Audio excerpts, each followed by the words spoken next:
Bismillahirrahmanirrahim. Alhamdulillahirrabbilalamin. Wassalatu wassalamu ala asyrafil anbiya'i wal mursalin wa ala alihi wa sahbihi ajma'in. Rabbi syrah li sadri wa yassir li amri wa hlul 'uqdatam min lisani yafqahu qawli. Allahumma salli ala Muhammad wa ala ali Muhammad. Assalamualaikum semua. InsyaAllah selamat pagi sekali lagi kepada anda. Salam sejahtera juga kepada anda yang sedang menonton pagi ini, insyaAllah.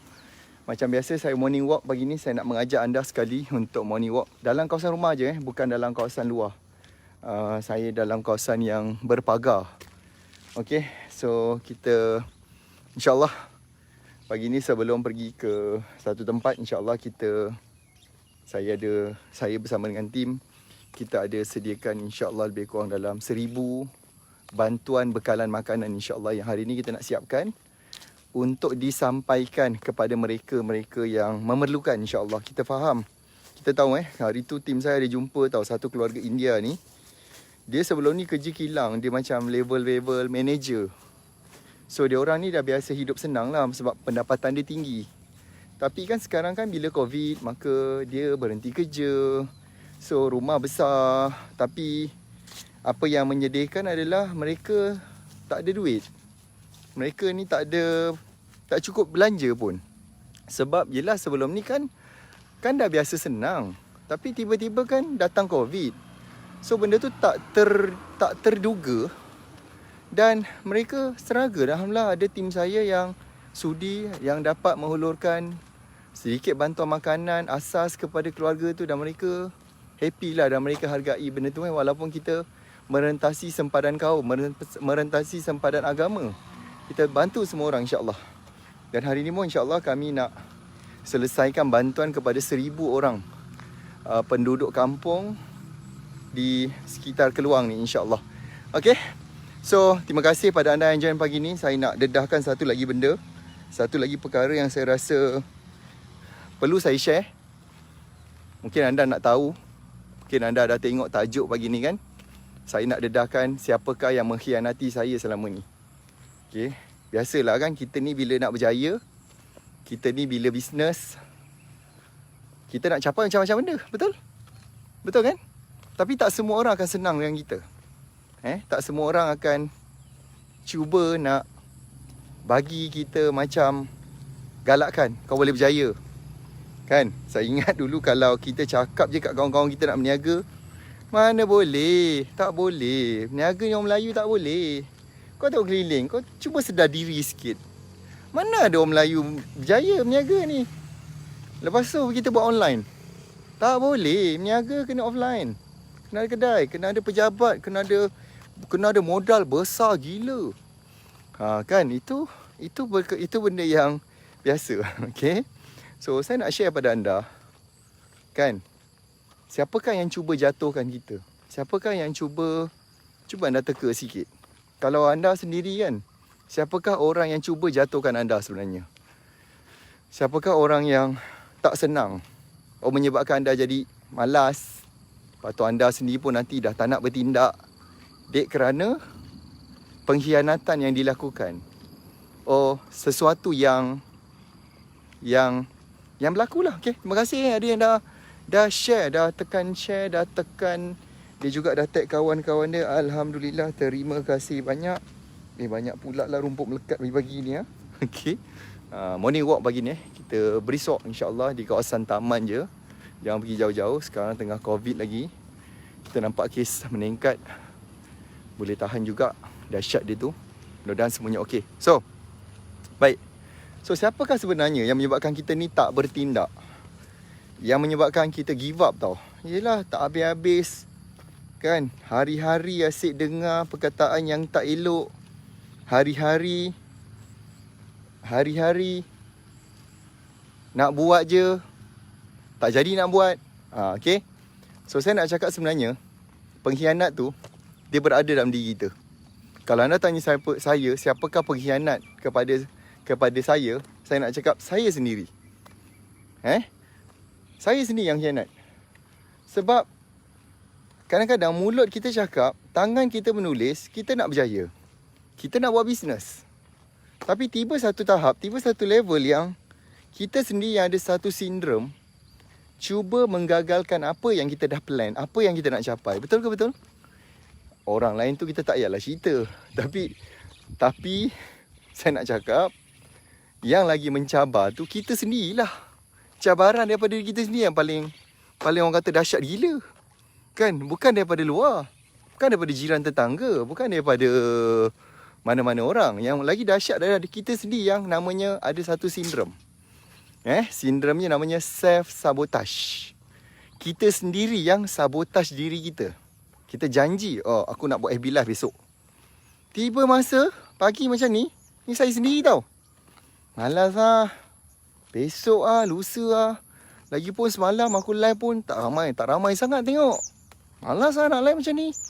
Nantilah dulu. So yang sabotage sekarang tu siapa? Adakah pesaing kita yang datang rumah kita dan blog kita jangan buat live? Tak. Okay. Kita sendiri. That's why saya nak bantu anda hari ni supaya kita kenal sindrom self-sabotage ni. So bagaimana kita nak buat? Bagaimana kita nak hadapi benda ni supaya kita akan terus berjaya dan kita tidak menjadi, sebab bila kita mengkhianati diri kita, bermaksud kita juga mengkhianati orang keliling kita. Kita mengkhianati keluarga kita punya harapan. Kita mengkhianati harapan mak bapak kita yang nak tengok kita berjaya dan bela nasib dia. Kita juga sebenarnya secara tidak sedar mengkhianati anak-anak yang perlukan belanja yang besar nanti, nak dibesarkan, nak sekolah yang baik-baik, yang nakkan orang kata belanja, sara hidup. So itu benda-benda yang saya rasa akan jadi kat kita kalau kita melayan self-sabotage daripada diri kita sendiri, babe. Okay. So saya nak hadiahkan juga kepada anda yang committed untuk dengar sampai habis ni. Lebih kurang saya cuba cepatkan, mungkin tak sampai 30 minit, 20 minit macam tu. Sebab kejap lagi kita akan pergi menyampaikan, menguruskan bantuan insya-Allah kepada 1000 orang di Keluang ni insya-Allah.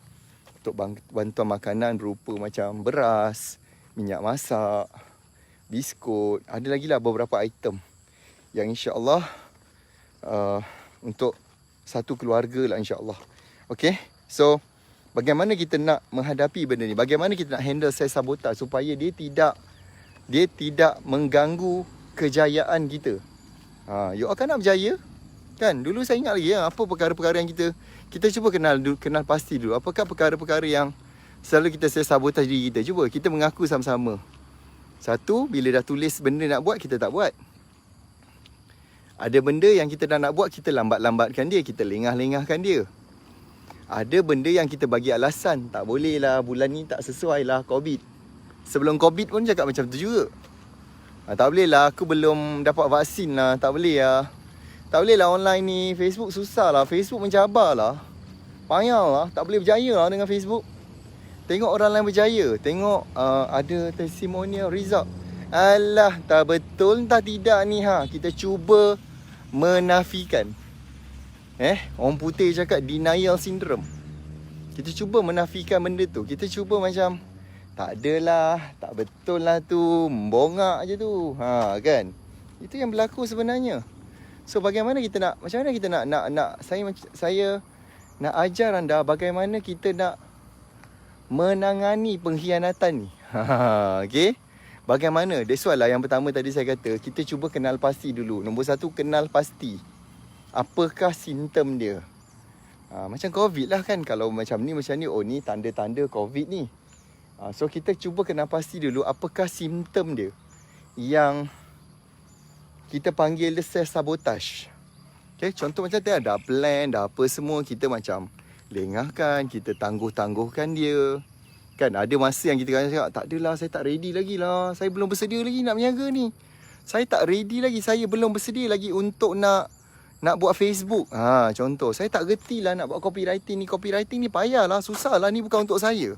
So terlalu banyak. Jadi nombor satu adalah kita kenal pasti dulu apakah sindrom tu dulu. Okay, tu nombor satu. Kemudian kita nak faham dulu. Kemudian kita nak kena yang kedua. Yang kedua, kita nak kena tengok dulu yang mana satu, recognize, kenal. Yang mana satu sindrom yang at least kita boleh solve dulu, kita boleh kurangkan dia. Contoh macam satu benda saya tengok orang-orang yang berjaya ni tuan-tuan. Jarang saya tengok orang yang berjaya ni adalah dia bangun lambat. kebanyakan orang yang berjaya ni saya lihat mereka ni satu benda persamaan dia adalah mereka ni adalah orang panggil the early person. Mereka ni adalah orang yang bangun awal. Okay, kebanyakan macam tu. So kalau salah satu benda yang kita boleh perbaiki, dan ini antara saya rasa pengalaman saya lah antara pengalaman saya adalah bila saya mula tukar jadual hidup, iaitu saya bangun dengan lebih awal, tidur lebih awal. So saya dapati hidup kita dia akan jadi berbeza, serius. Itu salah satu benda yang saya rasa macam sangat penting lah. Kalau anda nak ambil benda tu, ambil yang tu. Jangan, cuba elakkan lah untuk nak bangun lambat. Cuba elakkan daripada kita, cuba, kadang-kadang setengah orang dia tidur lambat, dia tidur lewat, dia layan banyak-banyak benda. Dia mungkin gunakan masa tu lebih kepada Netflix, tengok video. Sepatutnya kita yang buat video FB Live macam ni contoh. Kita yang sepatutnya buat, bukan buat benda-benda yang lain. Inilah benda yang sepatutnya kita buat untuk beri manfaat. Kita sendiri kadang-kadang nak buat FB Live, tapi kita sendiri yang cakap tak adalah, malulah, nanti apalah orang kata, aku ni tak kerti, tak pandai. Kita sendiri yang selalu bukan sekadar self-sabotage tau, tapi ada satu lagi sindrom, nama dia underestimate diri sendiri. Memandang rendah kepada diri sendiri. So kita janganlah pelik kalau tiba-tiba ramai orang yang pandang rendah pada kita. Sebab kita, bukan orang lain, babe. Kita sendiri yang melayan benda tu. Okay. So tadi saya bagi anda dah poin yang 2 insyaAllah. Sebab pada anda yang stay, saya akan hadiahkan anda. Saya akan hadiahkan anda 10 buah buku insyaAllah. Buku copywriting ke, buku buat je insyaAllah. Tim tolong take note, kita pilih. Macam semalam juga. Okay, yang ketiga, saya nak bagi anda adalah bagaimana nak menangani sindrom self-sabotage ni. Okay, nak tahu tak siapa yang nak ketiga ni? Saya nak anda komen dahulu. Siapa kat sini nak poin yang ketiga? Komen dulu nak. Baru saya belanja. So kalau kita tak kenal pasti benda ni, macam mana kita nak buat bisnes? Macam mana nak berjaya? So setiap pagi macam ni, Sarapan Minda, saya cuba memberikan you all tips, strategi, ataupun dari senang bila saya bercerita adalah daripada pengalaman sendiri sebenarnya. Lebih senang dan mudah untuk anda nak faham. Okay? Dan saya harap anda dapat manfaat insyaAllah. Okay, terima kasih yang nak. Okay, yang ketiga adalah kenal pasti punca dia. Okay, so bila self-sabotage ni, contoh kita macam tak nak buat, kita malas, kita bangun lambat, kita ada excuses. So kenal pasti root cause dia apa punca dia. So contoh kalau bangun lambat, bangun lewat kan, apa punca dia? Mungkin sebab kita tidur lambat. Mungkin sebab kita layan game. Mungkin kita buat benda-benda yang wasting time, yang buang masa sebenarnya. So apa nak buat? Dulu saya memang seorang yang, ya Allah, buat tidur lambat ni kan. Dah lah tidur lambat, tahu tak apa masalah bila tidur lambat ni? You all tahu tak apa masalah dia? Malam kalau kita tidur lewat, kita lapar. Dia menyebabkan kita nak makan. Itulah masalahnya. Okay? Siapa ada macam tu? Siapa kat sini yang perasan macam tu? Bila malam kan, kau macam tidur lambat je, kau mesti lapar, babe. Macam biasalah, bekalannya Maggi. Masaklah Maggi tengah-tengah malam buta, melayan pula, tengok TV pula. Masalahnya bila dah tengok TV tu, kita tak sedar tau kita makan banyak. Lepas tu gedebab. Tu dulu-dulu kalau anda tengok gambar saya lama-lama, anda nampak macam saya ni macam cabi sikit, berisik. Perasan ke perasan? Dia macam, ada orang kata kau berisik dulu itulah. Perangai masa mula-mula berniaga, tidur lambat. Malam ni lapar, masak Maggi. Lepas tu makan. Cakap kat di sini, ni last Jip. Ni last. Tak adanya, tak berkesudahan lastnya tu. Tak ada, memang long lasting lah makan Maggi. Okay. Itu benda dia. Okay, so kita kena pasti punca dia. Contoh kalau kita malas, apa punca dia? Mungkin sebab kita tak nampak kot arah tuju hidup kita. Ada yang bagi saya star Terima kasih Sekarang boleh bagi star pula kan. Saya pun tak berapa nak faham sangat. Saya cuma faham buat FB Live. Okay, ada star rupanya. Terima kasih pada yang bagi saya star. Thank you. Dan tekan butang share Bagi anda yang like, komen, anda tag kawan-kawan, lepas tu anda tekan butang share sahaja, kita bagi anda hadiah 10 buah buku percuma. Oi, penat saya, berapa puluh dah ni. Berjalan ni. Okay. So kita lawan apa? Malas, puncanya apa? Mungkin kita tak ada passion yang kuat kot. Dia macam ni lah. Kalau kita tak nakkan periuk nasi kita, beras kita beli bang. Okay, gurau. Beras kita beli, memanglah siapa nak beli lagi kan.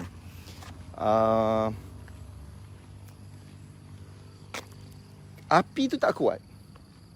Kita konon-konon nak jimat. Oh, nak jimat lah. Kita jangan api kuat sangat lah. Kita ambil yang paling slow, paling perlahan untuk nak masak nasi. Apa jadi nasi tu? Kan? Dah tentu nasi itu akan mentah, akan jelantah. Hanya kerana kita nak jimatkan periuk. Kita tak nak belanja, kita tak nak betul-betul, orang kata tak nak spend. Kita tak nak konon-konon, tak nak nanti bazir lah. Akhirnya kita yang sakit perut sebab kita makan nasi yang jelantah. Sama juga diri kita. Bila kita tidak ada api yang cukup kuat untuk bakar kita, menggerakkan kita buat bisnes ni, kita tak akan buat sungguh-sungguh. Kita akan buat dengan macam perasaan like macam malas-malas. Tak nak bersungguh. Buat pun lebih kurang. So apakah cara, macam mana kita nak kenal pasti benda tu? Kenapakah api tu jadi perlahan? Salah tu benda lah. Siapa nak tahu kat sini? Adakah nak tahu? Tapi dah tekan share ke belum? Dah, okay. So ramai lagi, bagi saya star lah. Bagi lagi. Macam dapat duit raya lah kan. Kira anda macam bagi saya duit raya lah kan. Okay. So apa punca kenapa jadi api tak cukup? Tahu tak apakah api dalam hidup kita? Ramai orang kadang-kadang bila saya cakap ni, dia tak faham. Api tu apa? Kau jangan ambil lighter bang. Kau jangan tiba-tiba ambil lighter. Oh, ada api yang zaz. Bakar sini. Tu keluar minyak dagu bang. Sekejap lagi bang. Bang, jangan macam tu bang. Okay. Api tu maksudnya, apakah perkara besar yang kita nak capai dalam hidup? Sesuatu yang kita sedang susah. Macam pengalaman saya dulu, saya adalah orang susah. Mak saya kerja kilang. Saya ada banyak hutang. Saya bengang sebab tak boleh nak gembirakan mak. Rumah saya dah usang. Rumah saya, kalau anda tengok, memang anda sini cakap, kenapa dia masih duduk rumah yang dah nak roboh ni? Anda patut tanya saya dan saya patut jawab. Memanglah aku dah tak ada rumah lain. Ini je ada. Yang kat situ yang kita duduk. So, kalau kita ada purpose yang besar, kita ada keperluan yang besar, insya-Allah barulah kita akan hidupkan api kita tu jadi meluap-luap, membara. So, sama juga. Kalau you tak ada benda, mungkin you dah lost. Apa kata, lepas hari habis je live ni, benda yang anda perlu lakukan segera, ambil kertas tulis. Apa benda, 10 benda yang aku bengang gila sekarang. Tak boleh bayar bil sana, loan sana sangkut, bil sini tertunggak. Aku macam duit nafkah isteri, lepas tu mak ayah pun dah lama tak bagi. So mungkin itu adalah masalah dia. So cuba tuliskan 10 benda yang anda bengang, yang anda rasa macam aku tak boleh hidup dalam keadaan yang sama. Kemudian tuliskan pula apa yang anda nak capai kalau macam tu. Kalau contoh hutang banyak, apa nak capai? Aku nak capai 10,000 pertama. Aku nak capai 20,000 pertama, 30,000 pertama. Aku nak bayar hutang ni, aku nak uruskan hutang. So makin lama dia makin kurang. Nak kata habiskan terus tu mungkin ambil masa. Lepas tu aku nak happykan mak ayah aku nak pastikan dia orang dah dapat vaksin, dan dapat je vaksin, bila pintu untuk umrah dah dibuka, aku nak hantar mereka pergi umrah. Tuan-tuan, selepas COVID ni, semua benda jadi mahal tau.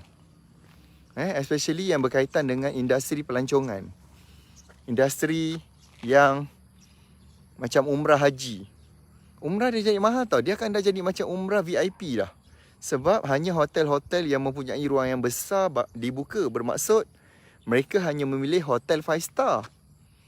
Dia takkan boleh hotel yang kecil-kecil. Menyebabkan kos untuk tu akan meningkat.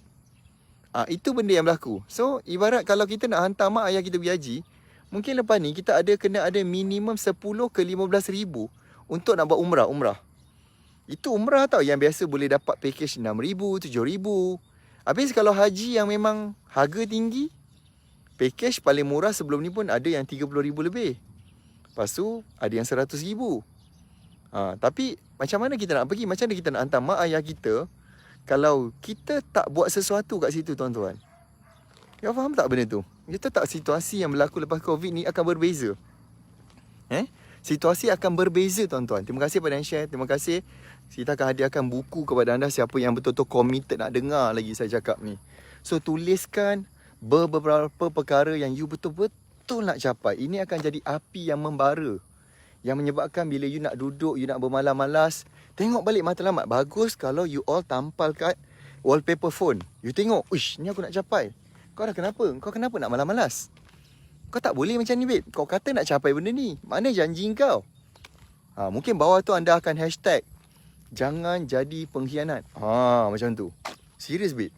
Serius. Itu salah satu perkara yang saya rasa perkara besar yang you all semua kena buat.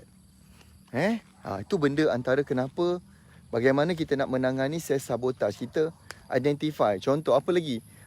Tadi saya kata mula tadi tentang bangun lambat. Kemudian kita cakap tadi tentang kenapa kita malas. Apa lagi? Contoh, you kata tak ready, tak tahu.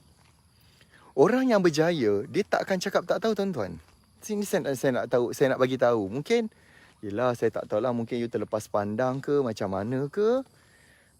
Instead of you cakap tak tahu, baik you cakap, okay, saya cuba cari jalan. Saya cuba cari cara bagaimana untuk nak buat benda ni. Bila tak tahu, pergi belajar. Bila tak pasti, cari guru untuk dapatkan kepastian. So kena ingat, mana ada satu benda dalam dunia ni yang kita boleh buat sendiri. Kebanyakan benda yang kita buat, solat ke, puasa, berjalan macam ni ke, bernafas ke, semua adalah dengan guru dan ilmu. Saya pun baru je pagi tadi, alhamdulillah, kita setiap pagi ada conversation dengan guru saya, dengan mentor saya. Ada artikel yang diberikan, ada benda yang di-share, ada benda yang kami diingatkan. So always, dalam setiap masa, dalam setiap waktu, dalam keadaan, apa juga keadaan, always kena ada guru yang memberikan kepastian dan membekalkan ilmu untuk kita dapatkan keyakinan dengan izin Allah juga, insya-Allah. Boleh faham tu? Okay, siapa nak lagi poin ni? Siapa rasa pagi ni macam dapat sesuatu hentakan kepada minda dia? Okay, yang keempat, saya nak bagi tahu satu lagi benda.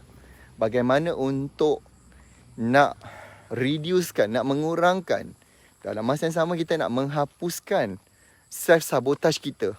Yang keempat adalah ambil masa untuk reflect diri. Ambil masa untuk reflect diri kita. That's why momen-momen yang paling baik, tuan-tuan, saya nak ingatkan ni. Saya bukan cakaplah, saya tak cakap bukanlah saya sebab saya bagus perkara tu. Tapi saya cuba, saya usahakan. Bangun awal pagi tu, terus mandi dengan air sejuk, ambil wuduk, solat sunat 2 rakaat tahajud. Ada masa buat taubat, buat hajat. Saya biasa pegang kepada benda, saya tak buat banyak-banyak, tapi saya buat benda tu konsisten. Okay? Dan masa tu adalah refleksi kita lah. Ketika kita taubat, kita minta Allah Ta'ala mengampunkan dosa-dosa kita. Kita muhasabah diri kita balik. Apakah benda yang kita kena betulkan, apakah benda yang kita nak kena repair, kan? Apakah benda yang kita dah buat alhamdulillah betul, dan apakah benda yang kita patut syukur. So itulah waktu dia, momen dia. Momen yang kita menyendiri, momen yang kita reflect balik apa yang kita dah buat, apa benda bagus yang kita buat, apakah benda yang kita nak capai lebih besar lagi lepas ni. Tu kita panggil dia self reflection. Adakah anda rasa anda dapat sesuatu kat situ? Okay, adakah anda dapat sesuatu? Dan yang kelima, tuan-tuan, adalah duduk dalam kumpulan yang betul. Duduk dalam kumpulan yang betul, kumpulan yang sentiasa memberikan anda semangat, inspirasi, bimbingan, guideline. Itu antara yang anda kena duduk kat situ. Dan saya invite untuk anda berada di dalam kumpulan saya. Kita ada satu group, kita ada satu channel. Anda boleh masuk ke telegramnajib.com. Tim saya akan bantu berikan anda link tu, dan saya nak invite anda sebagai jemputan istimewa kepada anda yang follow saya. Anda dah dengar saya buat live setiap hari, setiap pagi, Sarapan Minda Momentum. Dan kita ada juga banyak yang baru kita lancarkan adalah 7 video panduan strategi Facebook Ads untuk nak capai 10,000 pertama. Itu yang antara benda yang kami tim Momentum siapkan, dan kami berikan, kami distribute kepada anda secara percuma. Cuma cara nak dapatkan dia adalah di dalam grup Telegram channel ni nanti.